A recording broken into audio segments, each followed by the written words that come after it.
GWS 18125. Salut, aujourd'hui on va parler un petit peu de la GWS, là, la petite disqueuse 18 volts de chez Bosch, donc en 125 mm de diamètre de disque. Bah, évidemment on peut mettre 215 aussi. Donc évidemment elle vient en L-box comme toutes ses cousines. Alors par contre je sais plus s'il y avait des disques avec ou pas, je pense pas mais je suis pas sûr. Donc forcément tu as la machine en elle-même. Tu vois la L-box ici elle est bien faite, là t'as, je sais pas si on voit, tu as un rond pour mettre des disques. Tu as une place pour mettre le chargeur, et alors ben forcément tu sais la laisser qu'un accu dessus, et tu sais aussi mettre un autre accu de rechange là. Donc avec, tu as la petite clé, la petite clé pour changer les disques là. Alors moi j'ai rajouté avec une bête lock pour changer le disque sans m'arracher les doigts quand je change à la main, parce que je perds souvent la clé. Par contre, il y a quelque chose qu'on n'a pas vu dans la boîte. Ouf! Si tu mets pas de lunettes avec tes disqueuses, ben t'en prendras pas, donc t'en auras pas. Tu travailleras quand même avec ta disqueuse. Puis tu auras des crasses dans les yeux, mais des yeux on en a que deux. Mais voilà, donc les avantages déjà c'est que pour une machine sur accu c'est pas trop lourd, mais après aussi j'ai une petite batterie.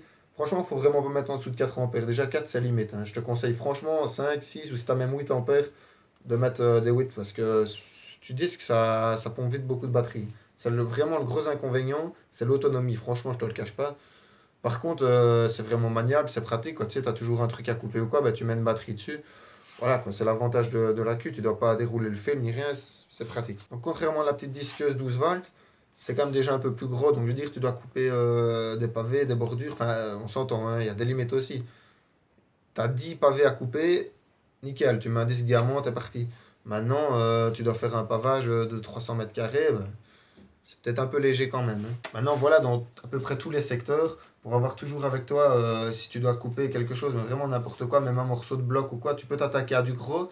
Ça va peut-être être un peu plus long qu'avec une disqueuse de 230 ou alors avec une découpeuse thermique, mais tu sais déjà faire du boulot avec. Donc voilà, je pense que si tu sois paysagiste, maçon ou dans la métallurgie, franchement, c'est vraiment dans l'industrie en général, c'est une machine assez polyvalente. Je suis pas sûr que cette machine existe encore, mais bon, c'est une machine professionnelle, mais d'entrée de gamme, quoi. Donc, t'as pas tu sais, le variateur de vitesse et tout ça. Donc, voilà, tu as une poignée qui est pas mal. Bon, après, c'est pas, tu vois bien que c'est pas le haut de gamme de chez Bosch, donc tu pourras avoir une poignée plus confortable. Ici, c'est bêtement en plastique, mais tu l'as bien en main, ça t'empêche vraiment pas de travailler. Évidemment, elle est réversible, hein, tu peux la mettre des deux côtés. Bon, ben voilà, c'est un outil du coup qui est pour qui? Ben, franchement, je te dirais vraiment pour tout le monde, parce que si tu es paysagiste, ben, tu as un pavé de temps en temps à couper, ça servira toujours. T'es maçon, tu sais, un morceau de ferraille ou alors un bloc à recouper et tu as déjà rangé ta grosse disqueuse, ben, franchement, c'est vraiment ça l'avantage, quoi. Comme tout ce qui est sur accu, hop, tu la sors, elle est prête, quoi. C'est parti. Ça, c'est pas mal. Voilà, pour le reste, il n'y a pas grand chose à dire, quoi. C'est une disqueuse, donc tu lui mets des disques de 115 ou de 125 dessus. C'est du M14. Je pense que c'est une machine que je conseille vraiment à tout le monde parce que c'est toujours pratique de l'avoir, même si tu as une autre disqueuse plus grosse. Dans le sens où celle-ci, tu dois pas la brancher ni rien. Tu as une bricole à faire, ben, tu sais déjà quand même bien te dépanner, déjà faire un petit peu du gros avec ça. Maintenant, voilà, je vais pas te mentir, tu dois faire réellement de la grosse maçonnerie, ben, tu prends une disqueuse, même chez Bosch, elles sont très bonnes, mais plus grosses, sur fil, 230 mm le disque, ben, ça va quand même couper beaucoup plus. Déjà, ça va aller plus fort, puis tu auras plus de profondeur. Sans compter que comme ça sera sur fil, si tu as l'occasion d'avoir le courant sur ton chantier, ben, tu vas garder une puissance constante, parce qu'ici, quand ton accu il arrive à la fin, ben, c'est un peu limite. Et après, si vraiment il te faut de l'autonomie, ben, ça dépend aussi de ce que tu vas faire. Ça peut faire le taf. Tu fais par exemple beaucoup de maçonnerie extérieure, donc j'entends par là bordure, pavage, tout ça. Tu peux aussi prendre une découpeuse thermique chez Husqvarna ou chez Steel.